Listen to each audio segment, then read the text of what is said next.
Speech.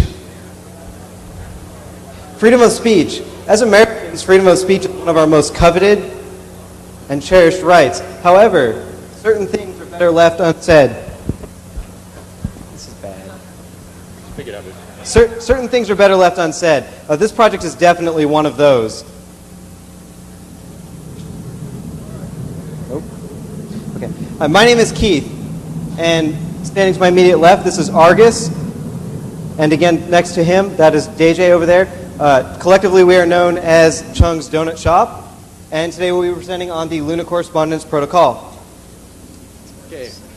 We're going to ask at this point that you reserve all questions to the end of the presentation. Time permitting, we will have a Q&A session. If we do run out of time, then you're more than welcome to approach us at any time during the con with any questions you may have. We're going to ask that you pay...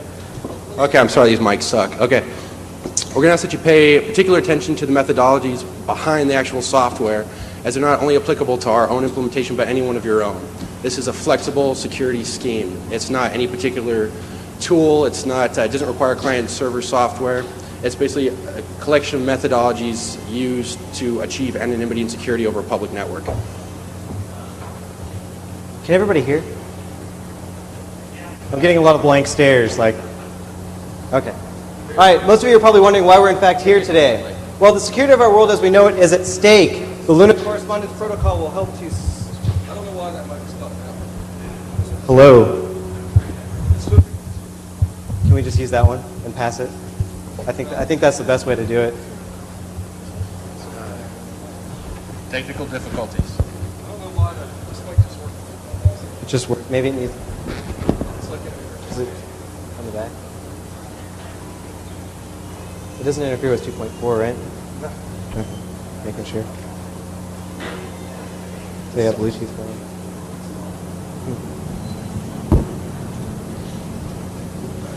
Okay. The security of our world as we know it is at stake. Luna Correspondence will help to safeguard your constitutional right to freedom of speech under the mounting pressure of an ever-increasing governmental bureaucracy poising itself to become the big brother of tomorrow. However, our project... the nature of our project may lend itself to possible abuse by malicious users, industrial saboteurs, and perhaps even terrorists.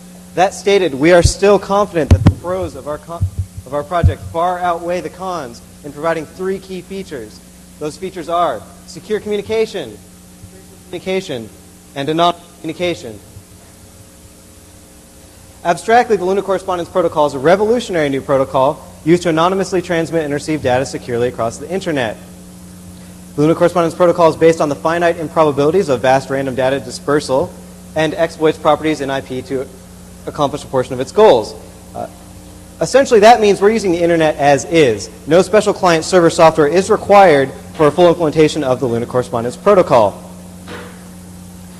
Finally, when coupled with the latest encryption technologies and our in-house Chung's Donut Shop developed advanced permutation engine, the Luna Correspondence Protocol achieves a level of security unsurpassed by any other protocol or privacy scheme.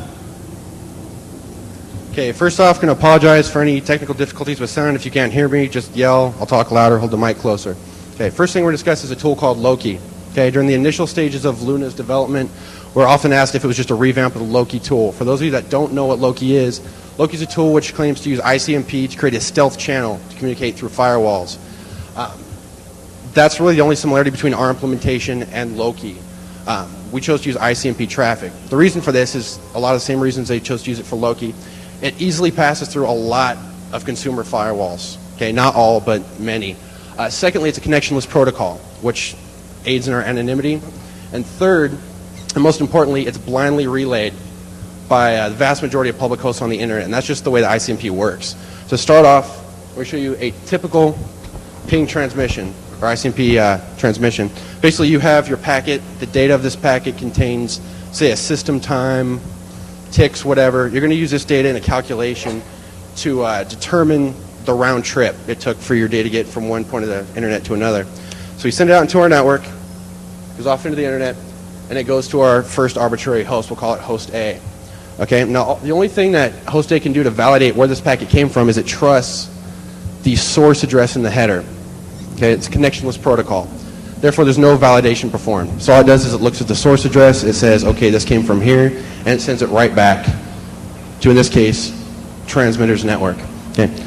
To accomplish the anonymity portion of our implementation, we're actually going to deceive the internet. And the way we're doing this is we're making use of that flaw in ICMP, the lack of a validation scheme. Instead of putting our source address for it to reply to, we're going to put the target host address. Okay? So we'll show you here. Our data is at our transmitting host. It's all ready to go. It's prepared. It's been ordered. We're going to get a lot more into what we're doing to prepare this data later on, but all you need to understand now that's ready to go. Okay? First thing we do is we send it off into our own network, and you notice one packet staying behind. The reason for this is to show a delay, which we're going to get into later. Just take note of it now. So it's going from our network, firewalls and egress filtering permitting, out into the internet, where it's routed to 2 separate hosts. Okay, we're choosing to use unique hosts, spread this data all over the internet to aid in avoiding the creation of a pattern. That's what we're trying to do here. Now, as far as they're concerned, these packets came from the receiver network, because that's all they have to go by is that source header. So what it does, it says, good enough. It sends this data intact right back to the receiver's network. Now you notice it's not going to the receiver's computer itself. This is because, number one, a lot of masqueraded routing systems will not allow it to go to a host that didn't put the request in queue. Secondly, if you got a lot of ICMP traffic going to one host on your local network segment, you're going to know something's up. It's going to set off a flag. It's going to create a pattern that's going to be traced and noticed, and we want to avoid that at all costs. So what we're doing is our receiving host is actually promiscuously sniffing all ICMP traffic on the network during this particular session. Okay? It's going to be collected and parsed later, but for right now it's just sniffing everything. Okay, we got our last packet coming into the network. It goes back in, it's reordered at the other laptop, and we basically send our data across the internet. Okay? To do this, we're utilizing 2 layers of spoofing. Now, obviously, there's going to be situations where you can't spoof the MAC address, you can't spoof the IP address, whatever. This is all applicable to any particular scenario. You can add or remove any component of this scheme as needed per your situation. Okay? You can't say you can just break it by filtering out MAC addresses, because you could simply remove that component, use everything else, and remain relatively anonymous. So what we're doing is we're actually changing the hardware address of the card. Again, if somebody's looking on our local network and they see all this traffic going to all these different hosts on the internet, and they're coming from different addresses, everything else not on our network, but it's coming from the same MAC address, you're able to pinpoint what card or what boxes came from. It's also going to create a pattern. You've now flagged all these packets with your MAC address, and now you know which packets are part of this scheme. Secondly, we already touched on it, is the IP address spoofing. This, again, facilitates the relay and makes us able to basically remain anonymous on the transmitting end. Okay. Now we're going to get into inefficiency. Now, why wouldn't we want to be efficient? Why wouldn't you want to transmit your data across the internet in the quickest, most efficient method possible? Well, we've added this relay, and that's already added a level of inefficiency to everything. It's not a quick protocol at all. It can be, but in the most implicit implementation, it's not. Secondly, when you send data from point A to point B, let's say I am in Southern California, and our goon back here is in New York, and we want to communicate back and forth. Yeah, he's not looking at me, okay. And we want to communicate back and forth. Somebody who thinks that we might be talking to each other could easily pick a node along this path, predict where our data is going to go through. We're giving these people a lot of credit. We're not assuming it's just your average jackass trying to sniff our traffic. So what we're going to do is again, with that relay, we're avoiding the creations of patterns, and we're making it a lot more inefficient for this to go across, and a lot less reliable as well. But again, we're going to get into reliability later. What we've done to prepare our data before we send it out is we've done several things. Now again, you could probably encrypt your data, send it out through the relay. 90% of the time you're now anonymous and relatively secure. But we're going to give these people a lot of credit. We're going to say our snooping party is a paranoid military, a government, a country, whatever, that has unlimited resources in deciphering and collecting our data. Okay, we're going to give them a lot of credit because we want true anonymity. We don't want anonymity to the point of the knowledge of the person snooping our traffic. So what we're going to do first thing is we're going to reorder the data. Okay, we're going to take our packets and our sequence, shuffle up, put it out of order. The reason for this is we're trying to avoid the creation of patterns. Okay, if you send data across the network in order, and it gets there, even if you send over the period of a year and a half with this delay, you're still, if somebody can guess when you started and when it ended, they're going to be able to at least assemble these in sequence. It's going to aid in the deciphering and reordering these packets, so we want to avoid that. Okay? Second thing we're going to do is we're going to inject false positives. Okay? Even with reordering and delay and everything else, in a scenario where all data is valid, laws of probability state, it will eventually be reordered and deciphered. So we're going to inject false positives into the thing, and the engine that we're going to use to do this we're going to discuss later. Okay? And third, that data delay that we already discussed before. Now, in our implementation, we chose to have two values, a minimum and maximum delay time. Okay? So that could be anywhere from like 1 millisecond to 5 years. So the first packet obviously goes off instantly. The next packet may come 30 seconds. The next one may go a year. The next one may go in a week. Now, obviously, this isn't feasible for most communications, but it's just an example of how it works. It's going to send anywhere in between these times, not at a random set interval, but a truly random value. Okay? Again, all this is doing is avoiding the creation of the patterns. Okay? On top of this, we're applying cryptography. Now, again, with unlimited resources and a company or government that has a time and sufficient power to do this, cryptography eventually will be cracked. Okay? Doesn't mean it's going to happen anytime soon. Doesn't mean it's going to happen in a year, but eventually it's going to be cracked. Okay? We want true security and anonymity.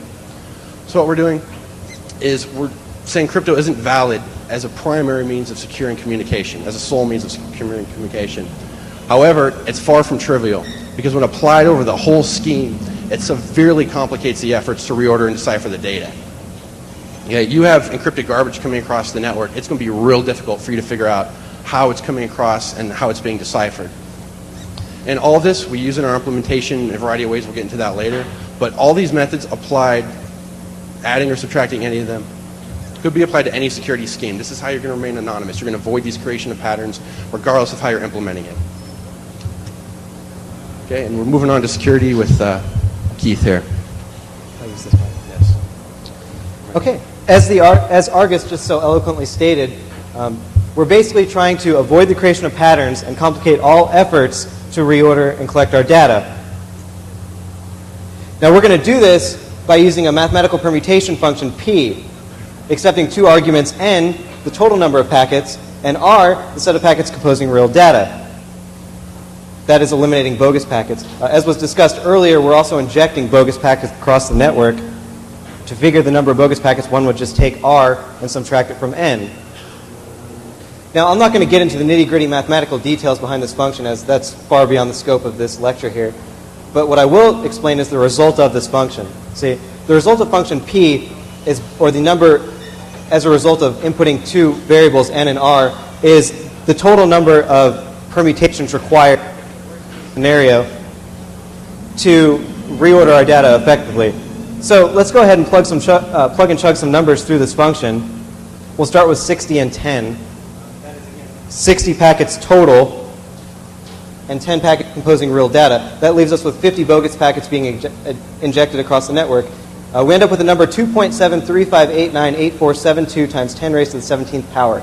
That's an extremely large number for just a relatively small set of packets. Again, we said we injected 60 packets over the network. That's the total number of permutations required given the worst case scenario to correctly order our data. This function, as you can see here, is exponentially growing. We'll go ahead and up the ante just a little bit, and we'll inject 100 packets total across the network. 80 packets consisting of real data. That leaves us with 20 bogus packets. Well, my trusty TI-83 can't even comprehend the total number of possible permutations for that sort of a data. 100 packets, just to put this in perspective, 100 packets could be easily sent in maybe a paragraph, maybe 4 or 5 sentences. Again, very easy to do. For simplistic form here, we've gone ahead for the visual learners and represented this in basically what we've done here, just to show how insanely difficult this is to do. We're going to assume a relatively bare network.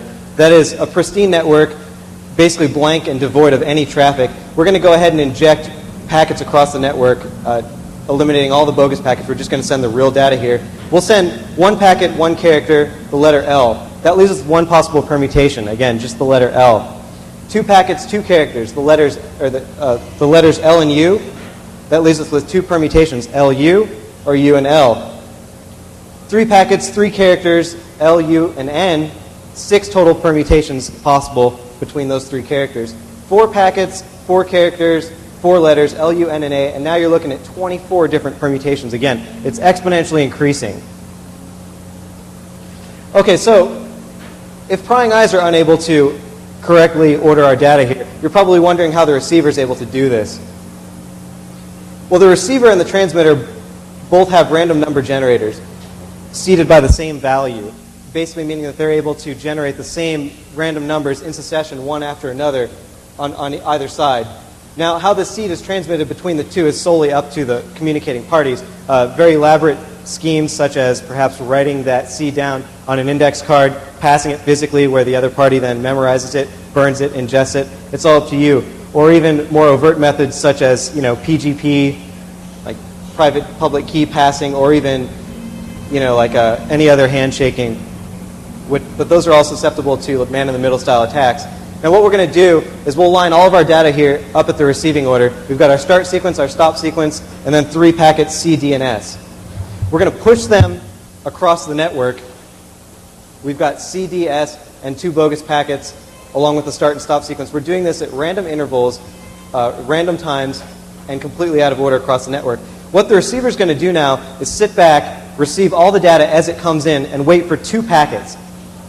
The receiver is going to look for the start sequence and the stop sequence. Once the start and stop sequence have been received, it's then possible for the receiver to take all of the data in between those, figure out where it needs to go, and start applying it where necessary to fill in the entire datum as a whole, and then flush it out to a disk, write it to a file, email it.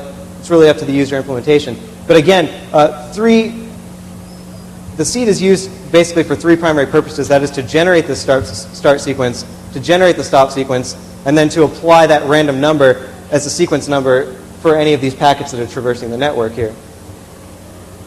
Okay, so moving on, data filters are basically filter plugins that can range from anything, encryption ciphers, to any sort of data encoding such as base64, MIME encoding, or perhaps just a relatively simple ASCII translation. Data filters are not necessary. We've gone ahead and implemented them in our version of the protocol just as a matter of upping the ante here, upping the security. Data filters are actually applied over the entire datum before it's chunked into packets. So if you've got 3 packets C, D, and S, what we're going to do is package them together, and then we're going to filter them wholly. Now, the only exception to this is the start and stop sequence. For simplicity purposes, so that the receiver is more able to recognize these packets as they come in, we're going to go ahead and filter the start and stop sequence separately. They're actually filtered on their own merit. Again, that just makes it easier on our part to notice them as they are coming in on the receiving side. Okay, and finally, Luna Correspondence Protocol is multi-tiered security. That is to say, even if the Luna Correspondence Protocol is cracked, flawed, or some way rendered useless, your data is still protected by the lowest grade of encryption used in your data filter cipher here. So let's say we wanted to use like RSA 496-bit keys as our data filter, and then you're going to send this data over the network using our protocol. We're guaranteeing you at least that security, folks. That means if our project is completely irrelevant here, your data is still encoded, you're still relatively secure. Data filters can be used to incorporate any kind of encryption filter. It could be RSA, blowfish, 2fish, 1fish, gefilte fish. It's really up to you. And on to So to summarize what we're doing here as far as the anonymity and efficiency is concerned, we're basically taking data, we're trying to use the entire internet, spread out as wide as possible to distribute this data and have it collected back at a particular source. Okay? We're having it go to a pool as opposed to a specific source, again, because we want both parties sending and receiving to remain anonymous. Okay? And again, you don't need special client server software. Ours is actually a packet parsing and creation engine. Okay? And again, you're using these methods that a lot of other things users might be familiar with, the spoofing, the relaying, and then the host level transmission using the permutation engine and some of the other stuff we've incorporated as well as the filters. Okay, and then finally we discussed achieving security via the Luna Correspondence Protocol, the mathematical permutation function, packet level transmission, which actually happens over OSI layer 5, I'm sorry, for those of you familiar with the OSI model. And then we finished up with covering data filters, encryption filters, and encoding filters.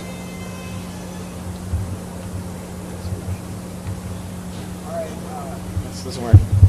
Okay, well, you guys are probably wondering, this sounds pretty complicated and stuff like that, or whatever, or where's the proof? We have working software that proves this, and sometime shortly after the conference, we're going to post it on SourceForge once they get their act together. And you guys will be able to download it from there and see how it works. Just another note, our software is completely open source. It is released under the GNU public license. Richard Stallman is our hero. Okay, so where are we actually going to use such a complicated scheme in our own communication? We'll start off with a really extreme example and a purposely patriotic example. let's say we have a CIA or American operative in China or Afghanistan or wherever, and he needs to get mission-critical sensitive data through a network, through a hostile, paranoid military network, back to either U.S. or some arbitrary host, where it can be used to prevent something from happening or, complete a mission. Well, obviously, he's going to incorporate the most extreme values and extreme implementations of these methods here to avoid all costs, like life and death situation, not just for himself, but possibly millions of other people. Of course, he's going to encrypt this data, he's going to reorder it, he's going to permeate it with the false data, send it across the network at any random delay that is going to be feasible to the particular scenario. So obviously, if it has to get across in a week, something's going to happen a week from now, and he needs to warn us about it, he can't set the delay to happen over a period of years. Okay, there's not many situations where you could, but that's going to be the most anonymous, most likely to go unnoticed. So what we're going to do is, again, he's going to apply all the methods here, put it on a delay that's pertinent to the time frame in which he needs to operate under. Yeah. Now, a more day-to-day example, something that some of you might want to use, or average person, a scenario where you have a problem with, say, an employer, something else you need to go over their head, you need to communicate anonymously to complain while they're monitoring your network. Okay? There's a lot of other applications, like anonymous Dropbox, relays to specific servers that are collecting data forms. There's a lot of them that we're going to get into a little bit later on, and also on the data that's going to be posted on the SourceForge site. However, you can make this as secure or, again, as overt and insecure as you need it to be. Okay? You can add or remove any one of these components to complete your transmission. Our software can implement everything, but you can do it, again, at your own pace. There's not any way to sit down in a terminal and be anonymous if you don't know what you're doing. Okay? You can't, anonymous and stupid don't go together. You have to understand how the network works. There's no tool that makes up for lack of knowledge or poor implementation. Okay? So using our software intelligently, or devising a plan of your own intelligently implemented with the theories presented here, you will remain anonymous on the network. Okay? And now for some more creative implementations that we've come up with. All right, so basically, just like to let you know, we at Chung's Donut Shop believe in your right to have privacy, and I don't know about you, but I don't like when I'm trying to talk to my friend about something important and then somebody's eavesdropping or something that you don't want somebody to know. This applies to everybody, so we believe that you should be able to stay anonymous and have freedom of speech. So this protocol implements that and keeps it going. Here's an example of how you could use our protocol. Basically, let's say, for instance, you want to go to an area coffee shop, one that may provide wireless internet, either paid or free. You would be able to implement our software on that network without having to have an IP address. This basically, what you can do is when you're on the network, you can passively sniff the packets. As long as you're on the network, that's all you need to know. So if you're on the network, you have our software, your communication is possible, no IP address, your identity is hopefully kept a secret, and if that fails, you always have the cryptography on top of that, whatever level of encryption you have. So just to let you know, I'm going to pass it over to Keith for another aspect of that.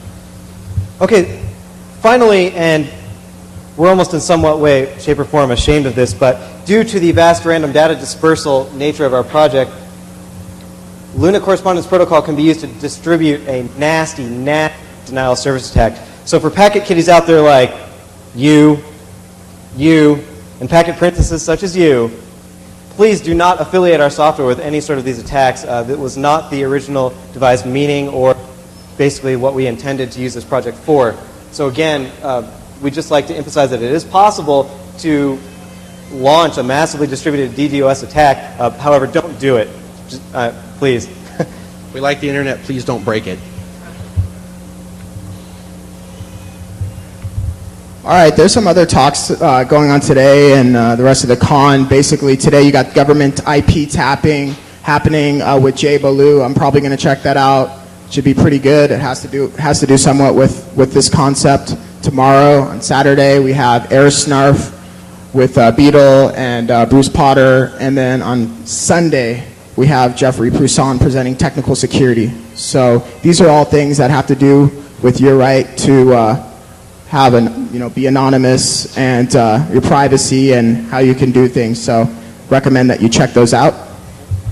Also, we're going to add the AirJack projects. For any of you who want to check it out, AirJack's actually been used in some of our testing, and it makes a lot of very interesting things possible.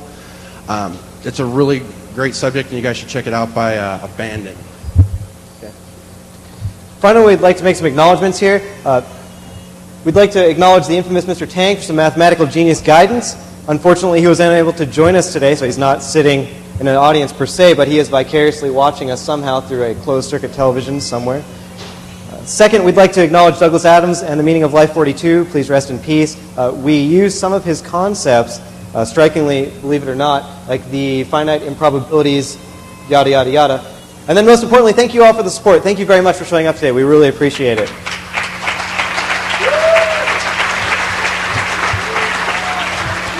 Okay, now we've come to the Q&A portion. So, this man right here.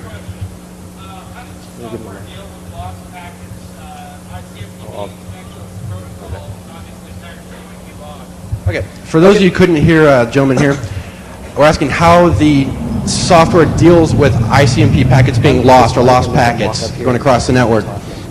And in its most extreme implementation, it doesn't.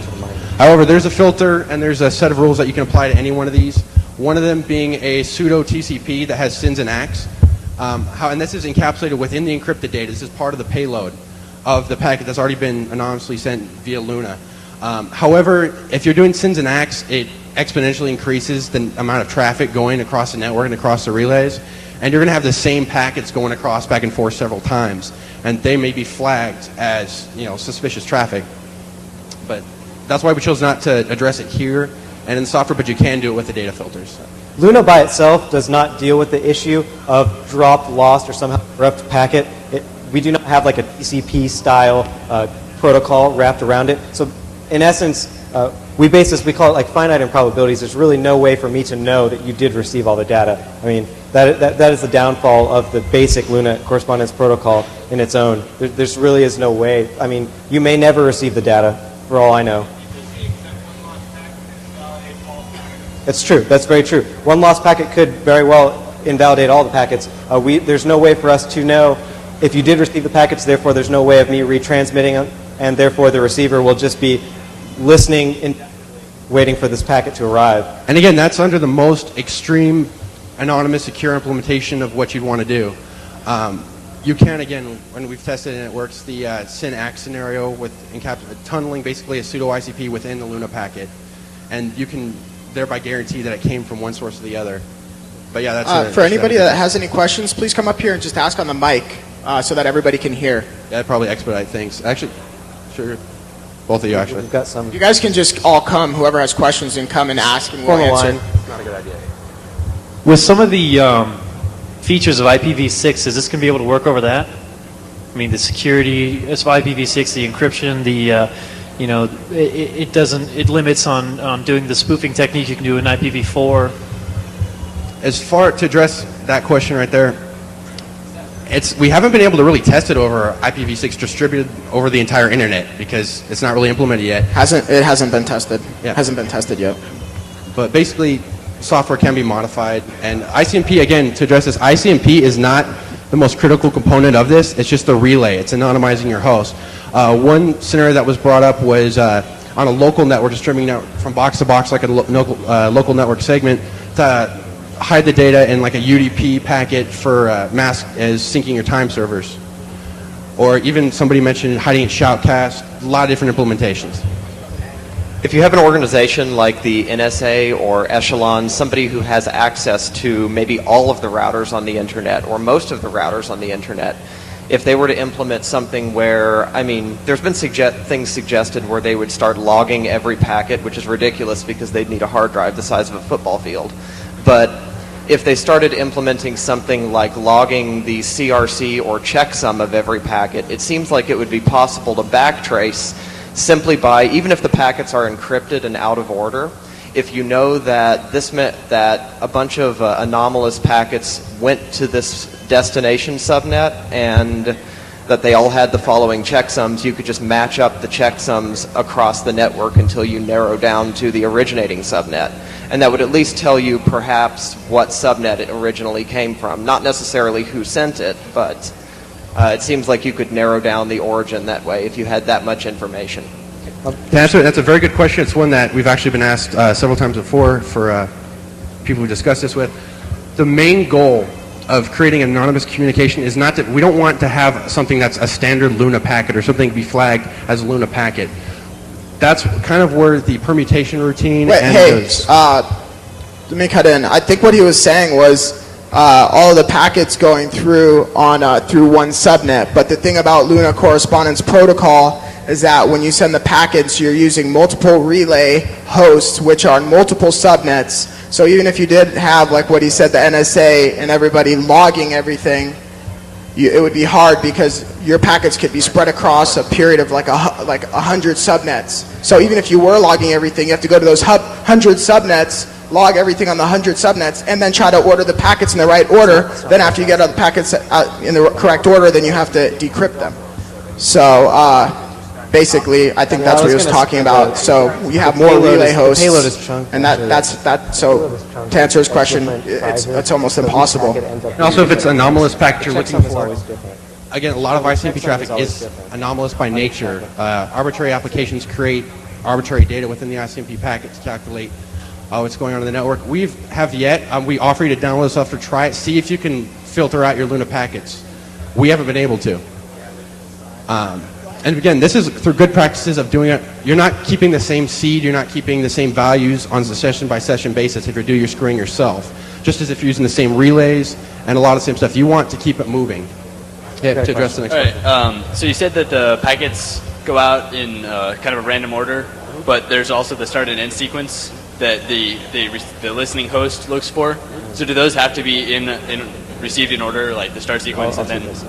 No, in fact, the start and stop sequence can be sent anywhere within the order because the receiving host is left just receiving all traffic as it comes in. He's looking for these two packets. When they do arrive, be it the first two, the last two, anywhere in the sequence, when he does have them, it's then possible for him to set them up, see where they exist in the sequence of random numbers, and then figure out where packets need to be injected in between. See, so the receiver is unable to order them until he has received both of them, but they can be sent anywhere within the stream. But he might have to Enter the microphone. But he would have to keep listening, that's correct, if there was a delay or they were sent last.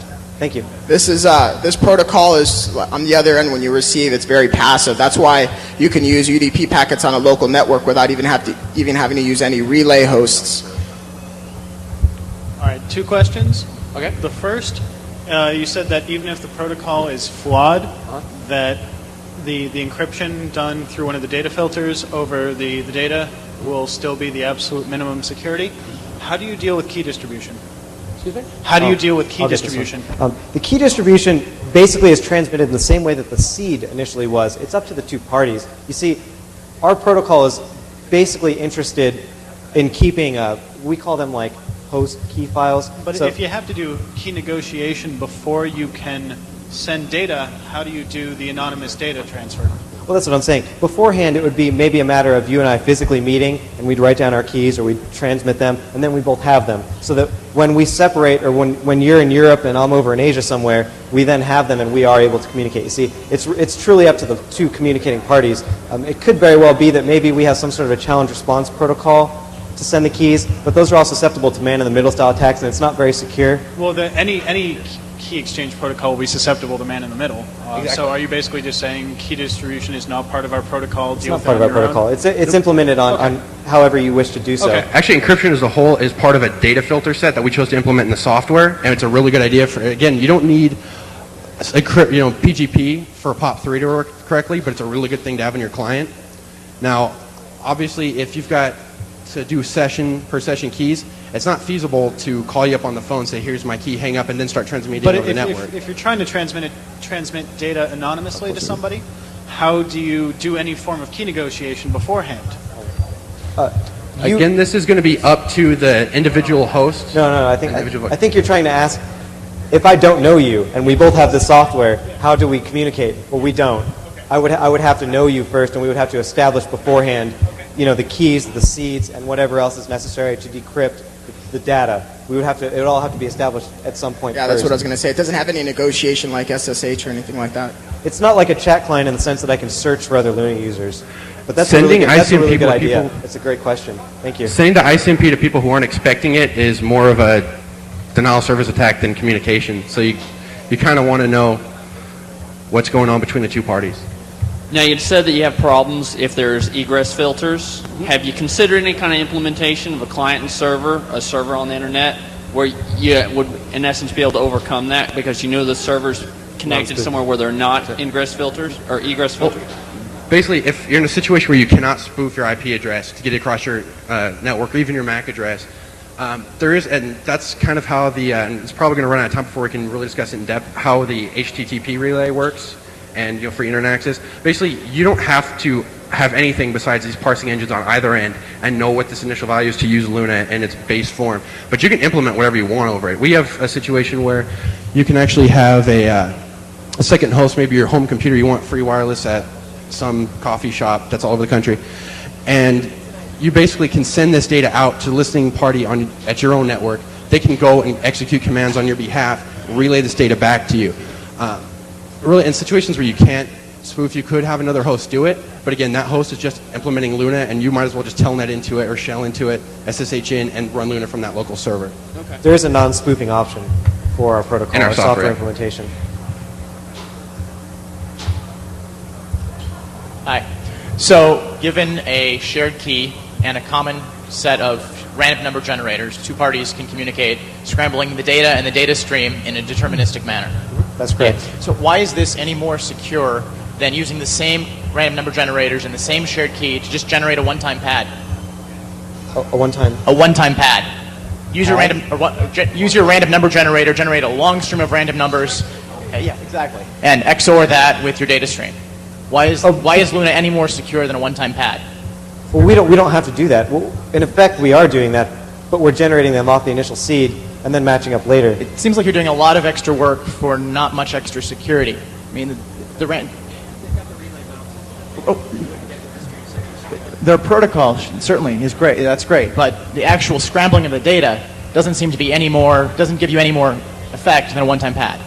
The way we can answer this is how you actually implement the reordering. Like basically, we're telling you how our software does it, but you can actually reorder it just that same way as long as the data is not coming in order, as long as you're applying the methods behind it, the logic behind how you're doing it. You can implement it however you want. You could implement it with a one-way pad.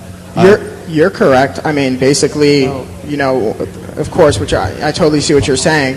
The thing about Luna is that it's very passive, so you can be on a subnet, send from one subnet to another. That's the thing about Luna. It's not just the idea of reordering the packets, because that would be the same as like cryptography, right?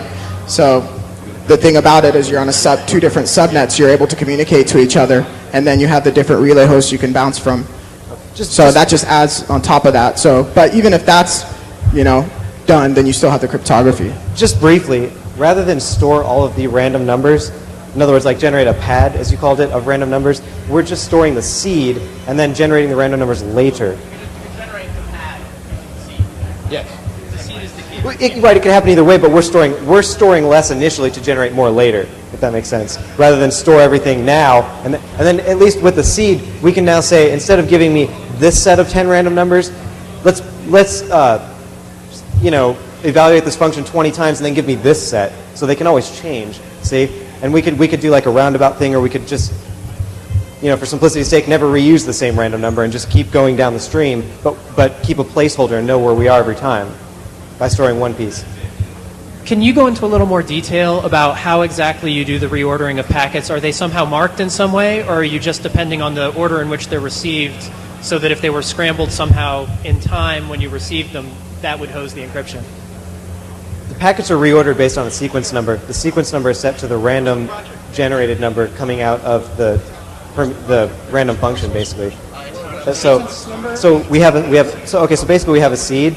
We stick the seed in through the random number generator. Right. And on both parties. Right. Both parties are then generating the same random numbers in succession, one after another. Right. These numbers that are being generated are affixed as the sequence ID in all of the packets. The sequence ID, I'm sorry. It's part of the IP header. Okay. in the packets. Right. So we're setting the sequence ID as that field in the IP header. So when the packets come in on the other end, he's able to then match it with the same seeds or with the same random numbers that he's generated. The Does IP that make ID? sense? Just The so I'm receiving clear. end. Because sequence numbers are part of TCP. So I'm wondering, is it the IP ID? Oh no, we're using it. We're writing straight IP, straight to the link layer. This is the sequence number in the IP datagram, the IP header field. The IP ID. Right. Yeah. Okay. That's it. Okay. Hey, yeah, I was thinking. Hold the mic closer. Oh, your protocol seems like it would make a lot more sense if it were implemented in like a many-to-many sort of thing, where you have many source hosts. The data is physically broken up like across all of them, and you have many receiving hosts. Because other than that, you still have a single endpoint on either end.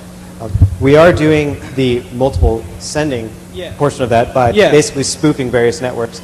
However, in a sense, we're doing the multiple receiving because we're spoofing various targets as well. See, so if we can say that the receiving end can reliably sniff on an entire Class B network, then what we can do at the sending end, the transmitter, is we can spoof all of that. And it is quite possible that if you had two machines set up, they can both sniff that same Class B network, and they both were aware of your user credentials, the seed, and everything else, that both parties could sniff that traffic. So it could very well be a many-to-many relationship. Does that make sense? Yeah. And in the base implementation, we basically want to avoid a scenario where you had to have client-server software or have an extra machine out there to do your dirty work for you. You're using the internet as is to do your workload. You want people to be able to communicate individually without the need of a third party or third box that they may have a shell account on, whatever. You want to avoid creating that pattern. You want to avoid that third host. Because again, if you're constantly going everything through this third host, you're creating another pattern, another point for which you can be traced. Now again, you can apply these to anything. Any means of communication. It doesn't have to be ICMP. It could be UDP. Somebody even talked about embedding it in like a shoutcast server. A lot of different ways to do it. But the main point you need to touch on is you want to avoid the creation of patterns, and you want to look logically at every step along the way. If you've got this server that's an intermediary, or a bunch of different servers across the internet that you log into, shell into, whatever, you're creating another point for them to find where you were from. It's another box that has your information on it, and you don't want that. Okay. So I think we've got time for one more question. We got the 5-minute signal. So anybody else? Any further questions? Here we go. Okay, so you're bouncing the ICMP packets across something on the internet. Does that have to be something you set up, or can it be anyone? It's basically, we're relaying it through an ICMP echo message. We can relay through anyone. Anyone relaying ICMP echo traffic, whether it's google.com, msn.com, yahoo.com, and the slew of other hosts, we can all relay over them. There's no hacking or owning of machines out there on the network to establish relay hosts. Relay, whether it be your personal Windows machine at home, your Cox relay at home, or your business line, we can relay over it. Okay, so that brings us to the end of everything. Thank you guys very much once again. Yeah, check out SourceForge. SourceForge right now, some of you may know, SourceForge is currently upgrading some servers and some hardware and doing a couple things that aren't allowing us to upload the software at this time. And again, a lot of this, we all work, and it's a spare time kind of project, so it's going to be released in a timely manner, but again, it's not going to be a constant project. We're going to be updating it as we can. He just asked if it's Windows or Linux-based. Right now, it's Unix-based. However, there is a plan to export it out to a DLL to be able to be used by the Windows layer. But right now, we just want to make sure we had everything done and working in the Unix implementation, because that's what we all run, and we want to use it ourselves. So, yeah, thank you guys very much. Enjoy the next